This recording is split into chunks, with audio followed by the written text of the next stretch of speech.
طبرانی معجم اوسط کی حدیث پاک والیوم 5 پیج نمبر 244 حدیث شریف نمبر 7212 سیدنا ابن عباس رضی اللہ تعالی عنہما سے روایت، آقا کریم رؤوف الرحیم صلی اللہ تعالی علیہ وسلم نے ارشاد فرمایا کہ جسے 4 چیزیں مل گئی اسے دنیا و آخرت کی بھلائی مل گئی۔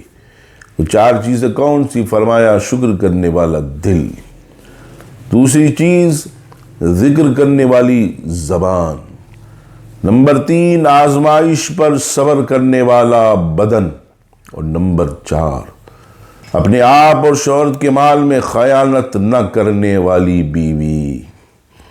میرے محترم مسلمانوں، شارحین کرام فرماتے ہیں کہ اللہ پاک کی نعمتوں پر شکر ادا کرنا واجب ہے۔ نعمتوں پر شکر ادا کرنا یہ مومنین کا طریقہ ہے، اور اس کی ناشکری کرنا یہ کفار و منافقین کا طریقہ ہے۔